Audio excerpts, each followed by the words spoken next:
Systémique est un podcast qui parle de transformation durable. Notre objectif est de partager des expériences d'incitateurs de la transformation durable et de transmettre leurs bonnes pratiques. Systémique vous est proposé par VTED, la marketplace des solutions vérifiées durables. Bonjour Audrey, merci d'être là. Du coup, qu'est-ce que ça te fait de passer de l'autre côté du micro ? C'est chouette, hein. Les deux côtés du micro sont bien, donc je suis ravie d'être là. Très bien.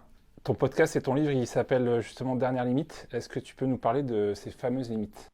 Alors, au sens où je l'entends, il y a deux choses. Il y a les limites planétaires qui sont donc les limites physiques c'est un concept qui a été développé en 2009 par Johan Rockström au sein du Stockholm Resilience Center, donc avec une équipe de chercheurs, d'une trentaine de chercheurs.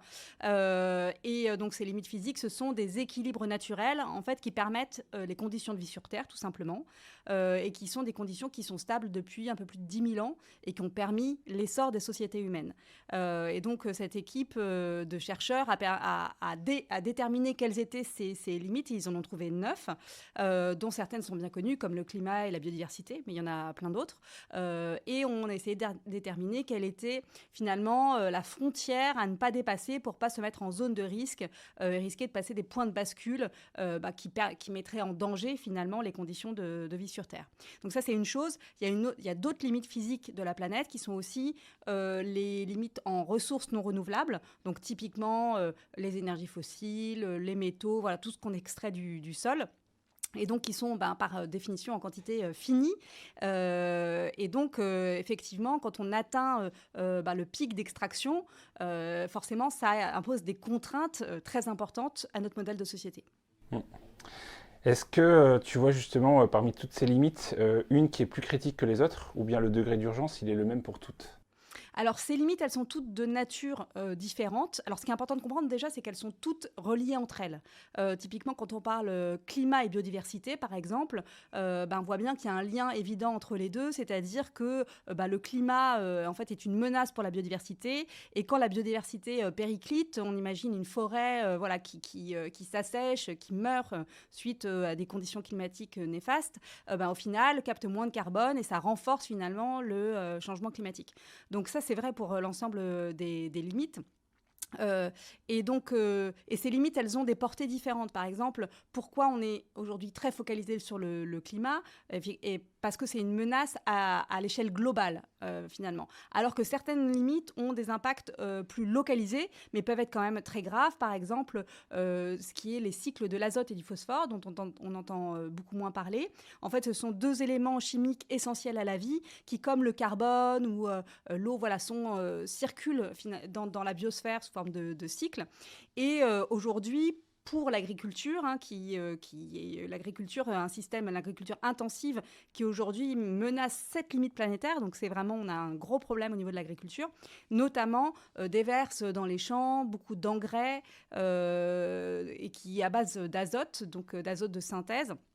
Et en fait, dérègle complètement, par exemple, ce cycle de l'azote. On déverse dans nos champs 5 fois plus d'azote que le cycle naturel n'en injecte finalement dans la biosphère. Donc on voit que là, l'homme est un facteur très important de dérèglement de ces cycles. Ça a lieu à l'échelle locale, mais par exemple, le cycle de l'azote, localement, il est parfois beaucoup plus déréglé que ne l'est le cycle du carbone et donc le climat. Ok. Selon toi, justement, comment ont-on pu passer à côté de toutes ces alertes et dépasser allègrement ces limites ? Alors, ce qui fait que j'ai travaillé sur ces limites planétaires, c'est la lecture d'un livre qui s'appelle le rapport Meadows, qui est un rapport scientifique publié il y a 50 ans par une équipe de chercheurs du MIT. Et à la fois, ça m'a fait prendre conscience de cette question des limites planétaires, mais aussi, ce qui m'a beaucoup frappé, c'est le fait qu'on avait toutes les informations déjà il y a 50 ans, finalement.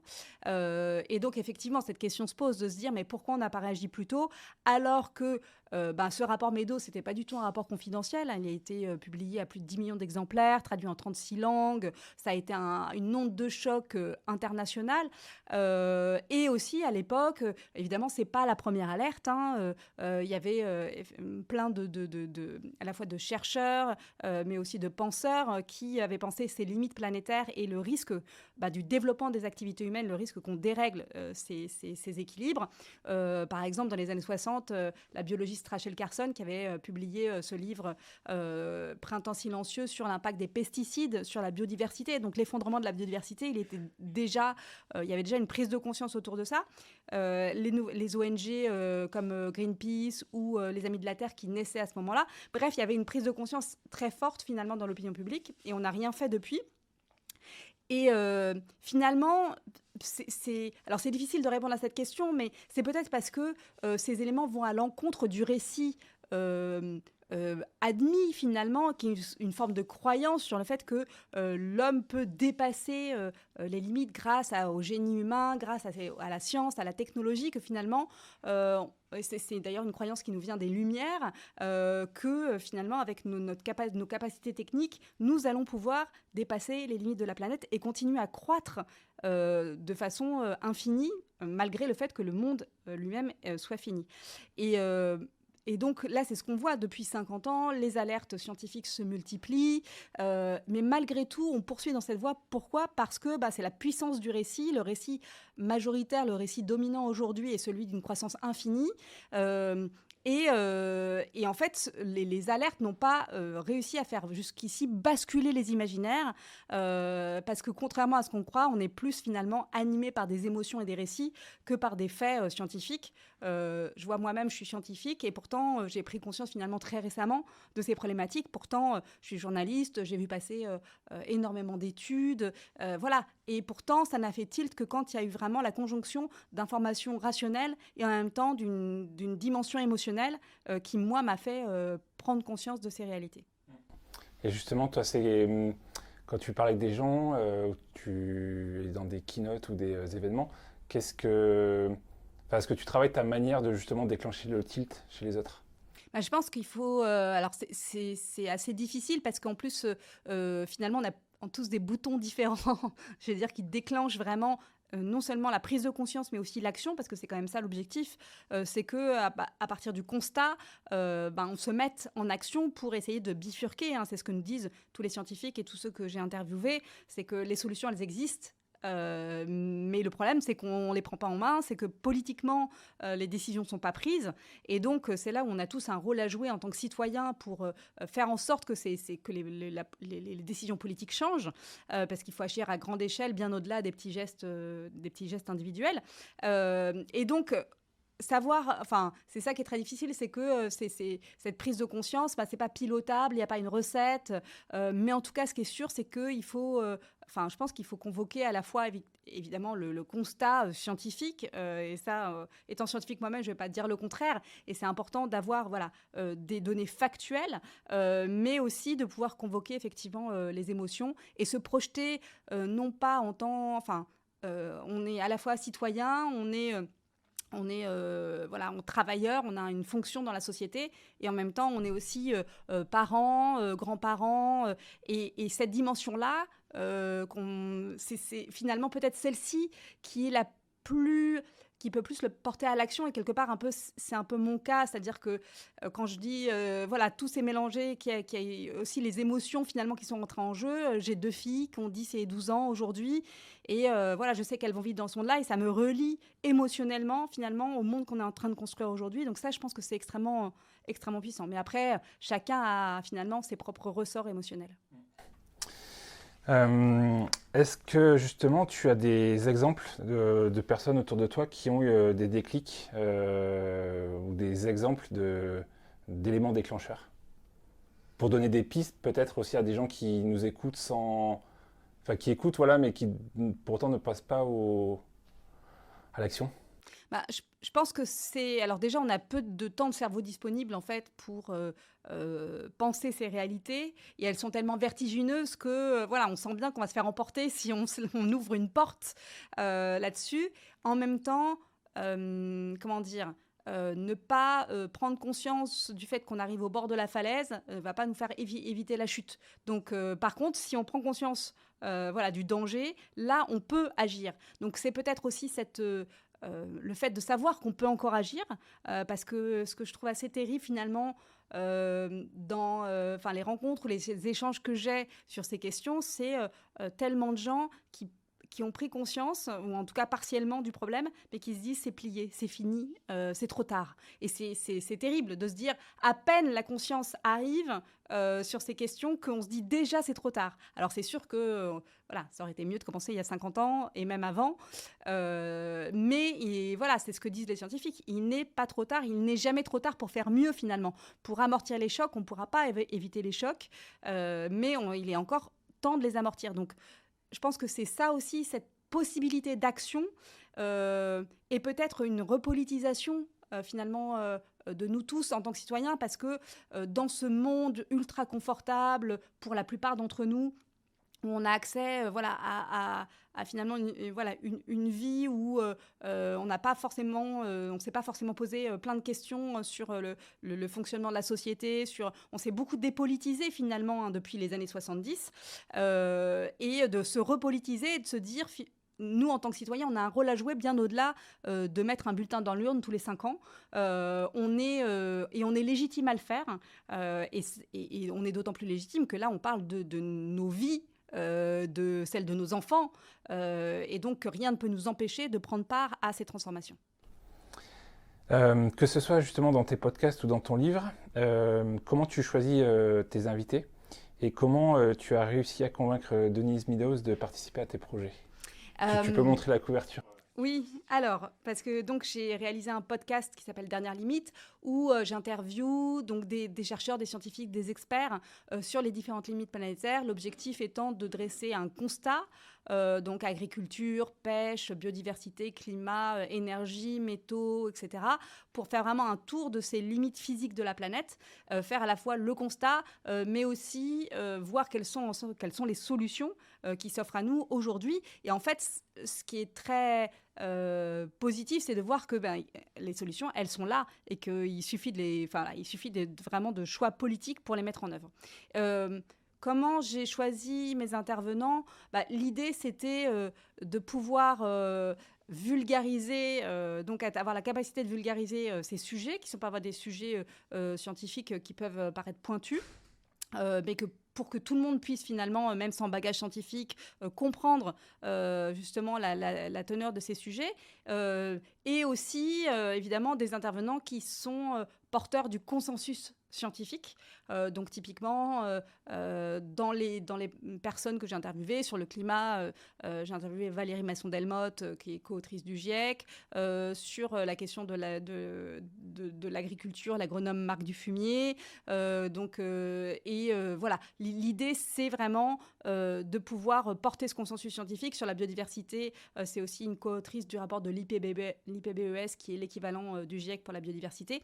Voilà, c'est vraiment ça qui a guidé en fait mes choix. Et il m'a paru évident, comme le point de départ de ma démarche, ça a été vraiment cette prise de conscience suite à la lecture du rapport Meadows, d'essayer d'interviewer Denise Meadows. Alors effectivement, je n'étais pas sûre d'y arriver. Je pense que peut-être ce qui l'a convaincue de participer, c'est le fait que ma démarche est vraiment exactement dans le prolongement de son rapport, ce que je trouve assez extraordinaire, c'est quand même un lanceur d'alerte depuis 50 ans qui ne s'est pas découragé, qui porte toujours ce message, qui est toujours quand même un message réaliste sur le fait que la situation s'est largement aggravée depuis 50 ans, mais n'empêche que les solutions il y a toujours des possibilités finalement d'agir et d'éviter les chocs, en tout cas d'amortir les chocs. Et donc que cette démarche finalement, elle intervient dans la continuité finalement de son travail, basée sur des données scientifiques. Donc ça, je pense que c'est quelque chose qui l'a effectivement peut-être convaincu de participer. Et du coup, tu es allée aux États-Unis, ça s'est passé comment un peu la rencontre et puis la teneur des échanges? Non, c'était en visio, malheureusement. Il n'y avait pas de moyen pour moi d'aller aux États-Unis, pour lui de venir en France. Et donc, on a fait ça en visio. Très bon. Justement, qu'est-ce que tu as retiré de... Enfin, est-ce qu'il y a une interview qui t'a marqué, un échange qui t'a marqué plus qu'un autre et finalement, on sait que quand on écrit un livre, il y a vraiment l'avant. Et après, une fois qu'il est publié, comment toi, tu as aussi mûri, grandi et vers quoi tu vas après, quoi. Alors, peut-être qu'un des échanges qui m'a le plus marqué, c'est celui concernant l'océan et la pêche, qui est un domaine que je connaissais peut-être moins bien que les autres domaines. Donc, j'ai interviewé l'océanographe Philippe Curie, qui me racontait, donc, qui allait beaucoup sur le terrain, partout, notamment en Afrique, et qui m'a raconté, en fait, c'est ce qu'il a observé, lui, en tant que chercheur, et des basculements, en fait, d'écosystèmes. Et c'est vrai que ça, c'est assez vertigineux de se dire qu'avec notre action, on arrive à faire complètement basculer des écosystèmes vivants. Donc, il m'a raconté, par exemple, qu'en Namibie, qui est une zone où on qui produisait voilà, des quantités, des dizaines de millions de tonnes de sardines qui permettaient aux populations locales de vivre. Ces stocks ont été, enfin, ces populations de poissons ont été surpêchées, ce qui fait que ça a vraiment effondré ces populations, que ça a libéré des niches écologiques qui sont aujourd'hui occupées par 2 espèces de méduses. Cette zone produit maintenant des dizaines de millions de tonnes de méduses et très peu de poissons. Et une fois que ces écosystèmes ont basculé, voilà, on ne sait pas comment revenir en arrière finalement. Et cette menace-là, elle est dans plusieurs... déjà, ça s'est déjà produit dans plusieurs mers du globe. Et par exemple, ça peut menacer aujourd'hui la Méditerranée, qui est une des mers, si ce n'est la mer la plus surexploitée, sur laquelle pèse le plus de pression écologique. Voilà, les épisodes de méduses sont de plus en plus intenses. Les stocks, vraiment, enfin les populations de poissons sont vraiment en très mauvais état. On surpêche beaucoup en Méditerranée. Et donc, c'est pas impossible que voilà, ces zones puissent aussi basculer. Et ces basculements d'écosystèmes, voilà, ça montre à quel point déjà on perturbe finalement le monde vivant, mais aussi à quel point on est impuissant face à ces basculements. C'est-à-dire que non, il n'y a pas de solution miracle, il n'y a pas de technologie, il n'y a pas de voilà qui va nous permettre de revenir en arrière. Et évidemment, là, on parle directement de l'alimentation. Il y a 3 milliards de personnes qui dépendent directement des ressources marines pour se nourrir. Donc là, on parle de famine, on parle voilà, directement de nos conditions de vie. Donc ça, c'est par exemple quelque chose qui m'a beaucoup touchée. Quel message tu as envie de donner aux décideurs publics comme privés ? Je pense que c'est déjà la compréhension de la magnitude du problème. Et finalement, c'est un peu ce qui s'est passé pour moi, c'est-à-dire qu'en tant que journaliste scientifique, j'ai été sensibilisée sur la question du climat.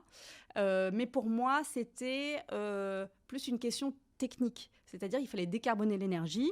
C'est un problème technique. À ça, on peut proposer des solutions techniques. Donc, c'était dans la main des ingénieurs. Et ça tombe bien, j'étais plutôt techno-optimiste voilà, par ma formation, en me disant qu'on allait bien trouver quelque chose. Et c'est vrai que c'est une posture qui est assez confortable dans le sens où ça ne remet pas en cause, en fait, notre mode de vie.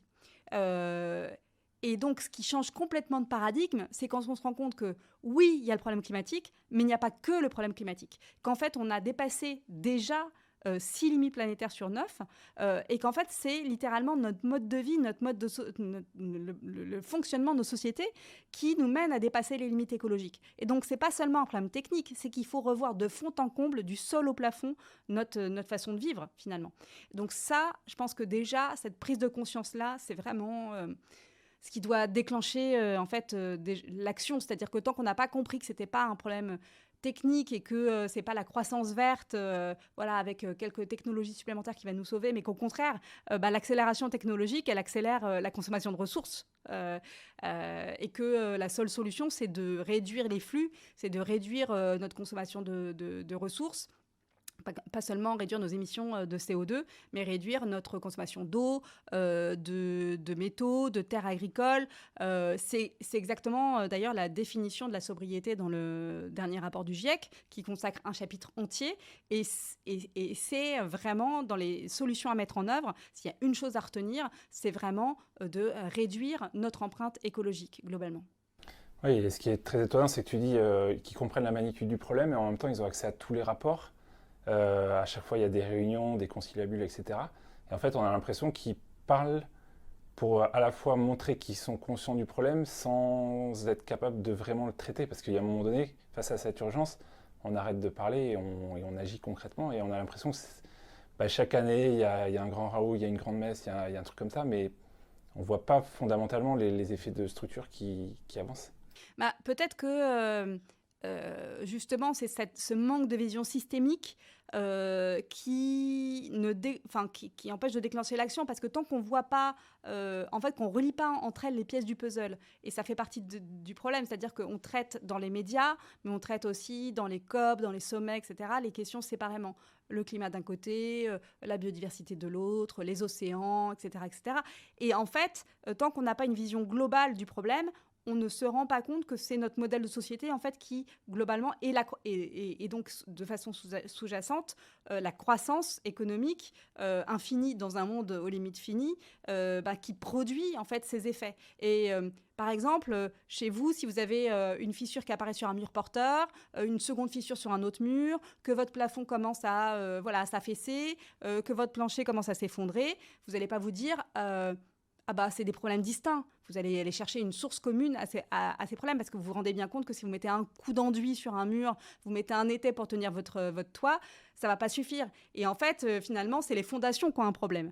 Donc, et tant qu'on ne va pas chercher le problème, la fondation du problème, qui est la croissance économique infinie, qui ne peut pas se produire, il y a une limitation des ressources et des équilibres naturels à préserver. Tant qu'on n'a pas compris ça, en fait, on ne peut pas résoudre le problème. Et c'est vrai que quand on fait face à plein de crises différentes, on se dit, ce sont des problèmes différents qui amènent des solutions différentes, mais quand on comprend que toutes ces problématiques, finalement, ont la même origine, qui est la croissance de consommation de ressources et la croissance de production de déchets, parce que finalement, notre société fonctionne de façon linéaire. On détruit la nature, en fait, on consomme la nature et on en fait on la transforme en déchets.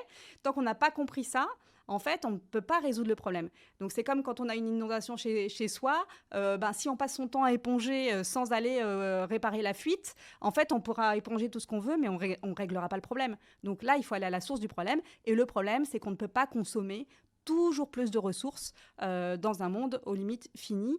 Et que le découplage, c'est un vœu pieux, c'est un fantasme, mais ça n'existe pas. Aujourd'hui, historiquement, on n'a pas observé de découplage, ni sur les émissions de carbone, même si aujourd'hui, on voit que les émissions ralentissent par rapport à la croissance, mais elles augmentent toujours. Et on ne l'observe certainement pas en consommation de matière ou de terres agricoles, etc. On voit l'empreinte matière, donc ce qui est finalement mesure toute la quantité de matériaux qu'on utilise pour fabriquer nos objets. Cette empreinte matière, en fait, elle ne fait que croître. Elle n'a pas du tout décroché. Elle croît plus vite que la population mondiale et plus vite que le PIB. Et tu as dit quelque chose de très intéressant, notamment sur les COP par rapport au sujet systémique. Est-ce qu'une des solutions, même si ça ne réglerait pas tout, c'est justement de réinventer un peu le modèle en faisant justement des COP, mais qui réunissent tous ces sujets systémiques justement pour sortir. Est-ce que ça pourrait être déjà une première piste ou une des pistes? Et effectivement, c'est ce qu'on faisait en fait au départ, puisque suite au rapport Meadows et à cette prise de conscience de l'opinion publique dans les années 70, on a lancé les sommets de la Terre. Donc le premier, c'est le sommet de Stockholm en 1972. Et ces sommets de la Terre, alors peut-être un des plus connus, c'est le sommet de Rio en 1992. Et ces sommets traitait de la globalité des problèmes écologiques. Et ensuite, finalement, c'est à partir du sommet de Rio où on a fonctionné un peu à la découpe, où, à partir duquel a été créé en fait le GIEC et les COP liées au climat, les COP de la biodiversité. On a parlé aussi, il y a un autre volet qu'on connaît moins bien, mais qui travaille sur la désertification. Et finalement, c'est à partir de ce moment-là où les éléments ont été séparés les uns des autres et qu'on a perdu cette vision systémique. Alors, je ne dis pas que les sommets de la Terre étaient idéaux, parce qu'au final, ils ont accouché quand même d'un concept qui s'appelle le développement durable et qui est complètement hors sol, parce que de la même façon que la croissance verte n'a pas de réalité physique, le développement durable non plus, et ça a servi finalement d'écran de fumée, parce que toute croissance s'accompagne de plus de consommation de matériaux, de ressources et plus de production de déchets. Mais au moins, on regardait finalement les problèmes tous ensemble. Et en fait, on ne peut pas trouver de bonnes solutions si on n'a pas une vision systémique. Déjà parce que, voilà, on en a parlé, ça permet la prise de conscience, mais ça permet aussi de trouver les bonnes solutions. Parce que le risque, en fait, c'est de s'engouffrer dans des fausses solutions et d'y mettre notre énergie, d'y mettre nos ressources financières et finalement de se tromper de voie et de se retrouver dans une impasse. Or, on n'a pas le temps. C'est maintenant, là, dans la décennie à venir, qu'il faut que se joue finalement le fait d'éviter le pire. Donc, on n'a pas ce loisir-là de se tromper. Par exemple, dans les fausses solutions qui sont mises en avant aujourd'hui, enfin, c'est celles qui permettent de réparer un peu un des murs porteurs, donc typiquement le climat, par exemple, mais en abîmant un autre qui est la biodiversité. Les agrocarburants, par exemple, qui permettent de décarboner, notamment, sur lesquels mise beaucoup l'aviation, ces agrocarburants, qu'est-ce qu'ils font? En fait, ils accélèrent le modèle, la production agro-industrielle. Et on sait que cette production agricole industrielle, elle a un impact très grave sur beaucoup d'autres limites planétaires. Donc on a parlé du cycle de l'azote, on a parlé évidemment de la biodiversité, la déforestation. Et en fait, ça, c'est vraiment quelque chose qu'on ne peut pas se permettre. Ça serait pire que tout parce que autant la crise climatique, elle est finalement, on a les impacts, on commence à peine à les voir aujourd'hui. La crise, l'effondrement de la biodiversité, on est déjà en plein dedans. Aujourd'hui, la disparition des espèces est 100 à 1000 fois plus rapide que la normale. En fait, l'effondrement, il est déjà là. On a déjà perdu 80% des populations d'insectes en Europe. Et on a perdu à peu près 2/3 des animaux sauvages depuis les années 70, depuis 50 ans. Donc, on ne peut pas se permettre de réparer le climat en abîmant la biodiversité. Et donc, cette vision systémique, elle permet de faire le tri entre les bonnes solutions et les fausses solutions. Et toute dernière question, justement, tu as beaucoup parlé de solutions. Même si la question n'est pas simple, si tu devais déployer en urgence une solution ou prendre une mesure, laquelle ce serait? Je pense que l'urgence, c'est vraiment de réduire notre consommation de ressources. Donc c'est ça, et du coup sortir de ce dogme de la croissance, de cette course au PIB qui déjà n'est pas du tout corrélée avec le bien-être humain. On voit que dans nos sociétés développées, aujourd'hui, c'est complètement décorrélé. C'est-à-dire que le PIB a beau augmenter, le bien-être n'augmente plus. Donc ça n'a pas de sens. Ça a été assimilé finalement au progrès humain pendant les 30 glorieuses, où là on a vu aussi une augmentation, pendant le XXe siècle, on a vu une augmentation de l'espérance de vie par exemple, mais cet indice qui a été créé dans les années 30 par un économiste qui s'appelle Simon Kuznets, en fait, déjà, il l'a exprimé dès le départ, n'incarne pas le bien-être humain et a juste la vocation d'être un indice parmi éventuellement d'autres. C'est comme si, en fait, on était dans une voiture qui était déjà, dont le moteur était en surchauffe, le tableau de bord, en fait, clignote de partout, les scientifiques ne cessent d'alerter, n'importe qui de raisonnable finalement freinerait, mais le conducteur aujourd'hui est focalisé sur le compteur de vitesse, qui est le PIB, il faut accélérer. Ça n'a aucun sens, on le voit bien. Donc la première chose, c'est freiner, clairement, pour pouvoir réparer la voiture. Donc là, pour pouvoir revenir en fait dans cet espace des limites planétaires, parce qu'aujourd'hui on en a dépassé donc 6 sur 9, il faut revenir à l'intérieur des limites planétaires, il faut réencastrer notre économie et notre société à l'intérieur de ces limites, et pour ça la première chose c'est réduire notre consommation de ressources. Merci beaucoup Audrey.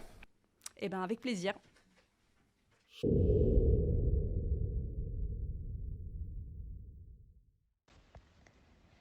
Nous espérons que l'épisode vous a plu. En attendant le prochain, retrouvez toutes les solutions vérifiées durables sur la marketplace Vetted.